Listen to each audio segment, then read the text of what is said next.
房市保命符，省仲介費會被告嗎？內政部的範本一次看懂，怎樣的狀況照樣要付錢。先說結論，我真的不建議你去省仲介費，因為你最後惹禍上身的幾率會變高很多。嗨，我是買房阿元，訂閱買房阿元，我先祝你老了有房也有錢。我們上一支影片聊了買貴就叫回來重新簽約，建商大讓利，如果你還沒看過的話可以看一下。那現在我來跟你討論省仲介費會被告嗎？這次來看一個新聞，標題我念一下：省仲介費引爆糾紛，房市亂象浮現，賣家怒轟，買房不是在耍人。那內容是這樣，有一個鄉民是賣家，然後他說有遇到就是一個買家，明明之前是透過仲介來看房子，結果居然私底下來聯絡賣家，說想要跟他直接買，那雙方都省仲介費，這就算咯。他的開價只比當初他買入價格高了50萬，他就覺得被瞧不起。好，那這其實就是市場中很常見的跳仲介，那就是買家或賣家想要直接跳過仲介，房仲來成交這樣。你是不是也想過幹這種事情？因為老實說真的是省下蠻多錢的，但現在我的看法是我不建議，因為很容易出問題。就像我們剛才講的那個案例，買家私下來找你成交，他是想要什麼？想要便宜嘛？他的報價也還好也讓人不滿意啊。好，那假設你真的答應他，我跟你講，後面問題才多嘞。等他租進去以後，我未看先猜，東嫌西嫌，這個壞那個壞，這邊漏水或者什麼就是要砍你油就對了。他之前沒有看清楚什麼有的沒的，現在牆壁有一點裂縫就要你處理要你拿錢，然後全屋重新油漆怎樣怎樣，反正就很麻煩就對了。因為你現在面對到了一個是連仲介費都要省的買方，問題本來就很多。再來你要知道這樣做可能違法那接下來我們來討論一個很容易被忽略的後果，就是你有可能觸法。首先我們釐清一下，如果你一開始賣房子就是自己找買家的這種沒有違法的問題，但是如果你有跟房仲有簽專約的話，裡面都會壓一條，委託期間內委託人不得自行出售，另行委託第三者或他人介紹出售，亦不得與第三人簽署任何形式之買賣契約。就算你只是簽那個一般約，合約上也會注明說，委託期間內委託人如與受託人仲介之客戶成交，委託人仍應支付受託人約定之服務報酬。所以你們今天真的已經越過房仲那邊私下交易的話，房仲是可以依法求償的。誰叫你要簽你好歹你就都不要簽然後你就屋主自售，你看看嘛。我跟你講，來這八卦的時候我好好再說。那你也不要想說這個是仲介店的阿爸還是什麼，這規範寫在內政部呢，房地產委託銷售契約的書面範本裡頭，你看劃線的地方，不管你是自行出售或是另外委託第三方，都要付仲介費。然後還有一個要注意的事情就是你們是合約到期2個月內成交，還是算仲介的業績這樣，所以真的是不建議你去冒這個風險，被抓到大家撕破臉是一回事，然後你就要去面對房仲的法務，就是要告起來了。那最後你要知道你該怎麼保護自己。如果你遇到了買家或賣家想要跟你私下交易，你要怎麼保護自己嘞？最簡单也最安全的做法就是你就直接说没有都找仲介，就這樣就這樣，後面就沒你的事了。房屋交易金額非常的龐大它交易的流程也是相当複雜，你為了省這個服務費去冒險在我看來是因小失大。舉個最常見的例子，你們今天談好了價格，結果買方貸款成數下不來，他2手一攤說不買了，你除了白忙一場你能怎樣？对不对？然後你說有簽合約所以你去告他然後民事慢慢打，房子都不用賣了。厲害的仲介是怎樣？就是讓你覺得說怎麼都沒事，然後現在就跳出來就跟我要服務費。那不是沒事，那個是人家幫你喬好很多事情很多東西他都打點好，該避雷的他也幫你處理。買方要辦貸款他也都幫買方去溝通好了甚至是直接反正銀行那邊都打點好了哪一天去找哪個窗口那個是他以前的老同學怎樣怎樣的，所以你付這筆仲介費買的不只是他的勞力最常見的就是人家說仲介就開門而已房子也是客戶自己看的這樣可以賺那麼多這種只會開門的仲介現在都沒辦法，現在應該都生存不下去了。現在的仲介你不只買他的勞動力，你還買他的人脈銀行的資源，還有風險轉嫁，有遇到問題他都會幫你處理，就算他沒辦法處理他們公司的前輩也會出來處理，這對你是好很多的啦。講完我們整理一下，我們今天講跳仲介的房市亂象，從真實案例看到私下交易背後的各種風險。我先分析了私下交易容易出現的問題，以及這樣做可能違反委託銷售契約，進而面臨法律糾紛的風險。結論就是你想省仲介費這件事情並不划算，因為你付給仲介的服務費，實際買到的是他們的經驗然後銀行的人脈跟各種資源，更重要的是將風險轉嫁出去，這才是買房賣房最合理的做法。最後我想問你，你認為找仲介最大的好處是什麼？ A 可以幫我篩選奇怪的人， B 可以談個好價錢， C 我都找黑絲襪仲介，因為非常正點。對哦，講八卦之前先打個岔，長期看我的朋友都知道，高雄置產要找誰？找台灣房屋美術之星店林店長，小老鼠 go go go go go， 小老鼠5個 go， 免費的那每隔幾天你都可以看到一些有增值潛力的房子被 po 出來。那跟我說好友已經加到超過7000人了，真誇張。那想置產台北市、新北市的朋友，就加台北101蕭店長的 LINE， 小老鼠 buy 台北，小老鼠買台北這樣。那讓蕭店來幫助你成為天龍人。跟我說已經超過2000人加入了，趕快加，越早加入越早挑案件。買了雙北，你想要裝潢，你就找漢一室內裝修裝潢找誰不是找，就是怕被當盤子敲嘛。我就推薦漢一陳老闆，反正問不用錢。小老鼠漢一HANYI 漢一，你想要只做一間廁所的翻新，這都可以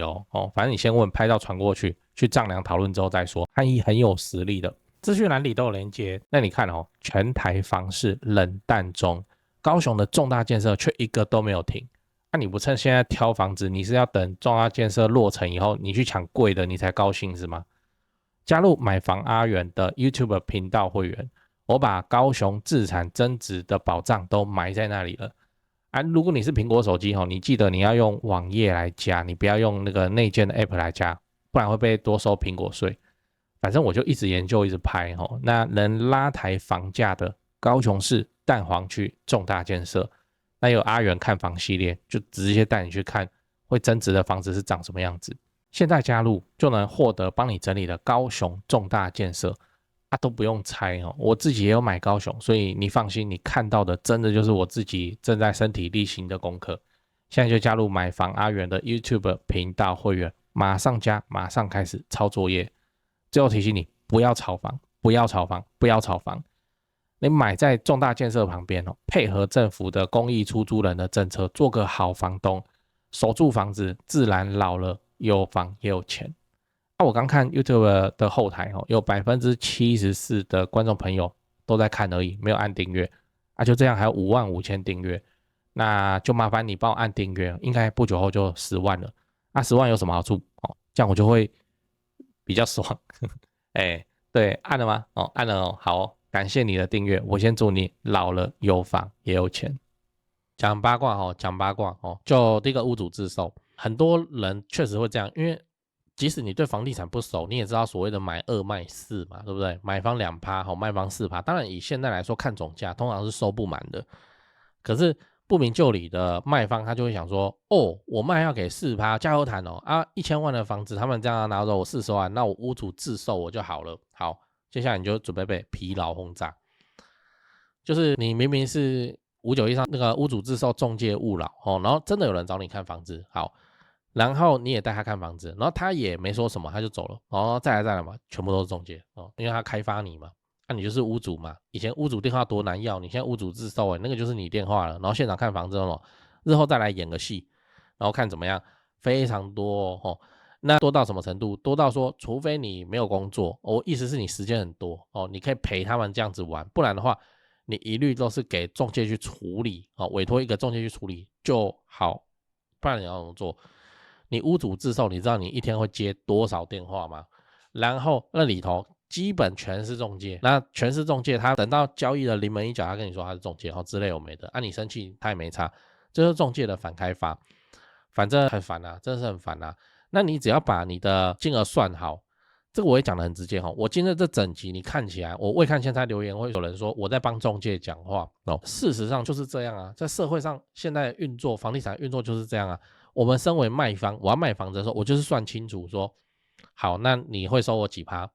算清楚，然後加上去，給誰買？給買方去付啊，都是這樣啊。你想說我那麼邪惡，我這個賣方，那個賣方服務費哈，假設收我2%好了，1000萬的房子收我2%，那不20萬？好啊，我底價加20萬啊，去給那個買方付啊。你說媽邪惡哦，你有沒有炒房阿遠哦？我在當買方的時候哦，我在買別人的房子，我也是這樣被宰啊。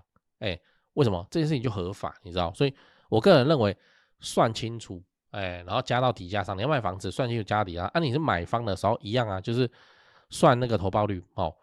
還沒給那個賣方的服務費，都嘛是買方在付的，都是這樣哦。那所以我們想要做那個霸凌別人的，趕快趁早把房子買起來，在房價不高的時候把它買起來，就是這樣啊，不然呢？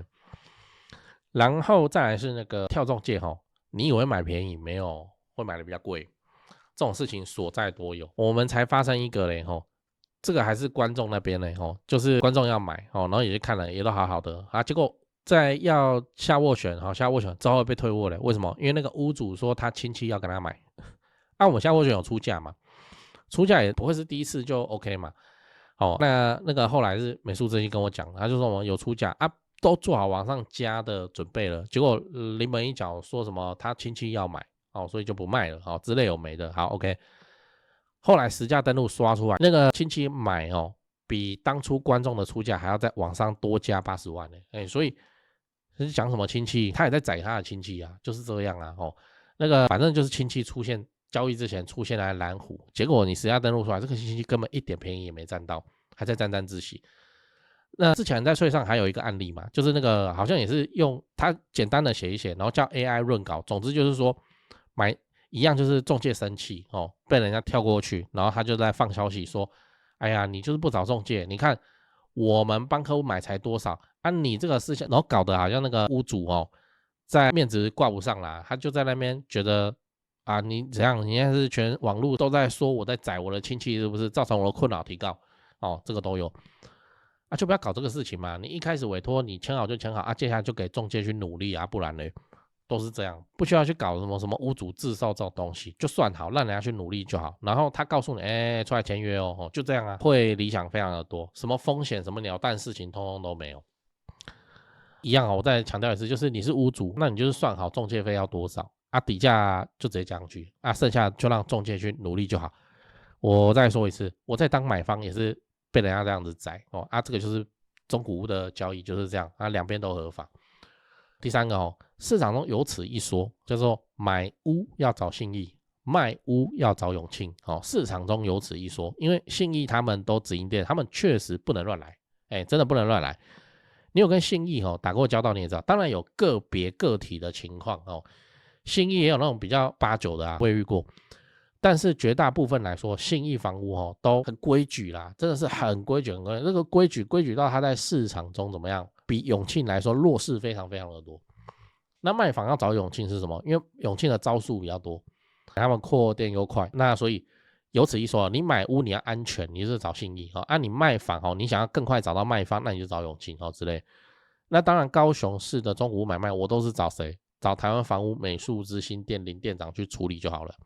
對啊，我不管買還是賣，我都是找他看好的，也是給他看，然後去買，然後我自己要賣就是給他了，然後我接下來什麼事情我也不管，就這樣不用管啦，他們就幫你去找買方，幫我瞧的都好好的，不讓我冒到什麼風險，還保護屋主跟保護買方，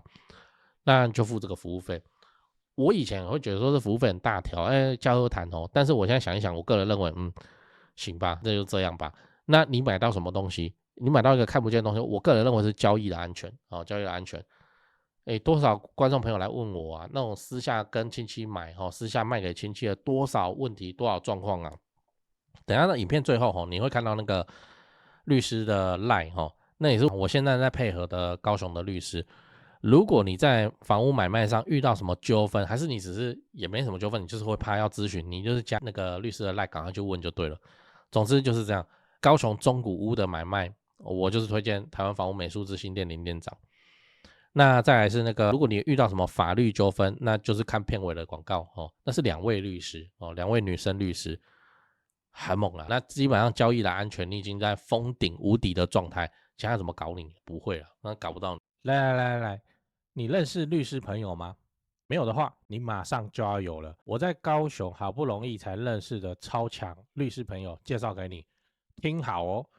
婚前財產分配、婚後財產分別、買賣房屋糾紛、買到漏水屋、買到凶宅、預售屋廣告騙人、前屋主不肯搬走、仲介隱瞞事實、擔心合約有陷阱、樓上漏水不修、遺產分配不公、贈與小孩房子、擔心房子被詐騙、借名登記不肯還、遇到裝潢蟑螂、驗屋驗到想告人、室內裝潢糾紛、法拍屋糾紛、車禍賠償糾紛、家人遇到詐騙、土地被霸占、遺囑相關問題、對付二鄰居、對付二房東、對付二租客。剛念的有中一個你就加了馬上就問。賴的 ID 是小老鼠 low help， 小老鼠 LAWHELP 加就對了，不要拖。法律事情越拖只會越難處理，祝你順利。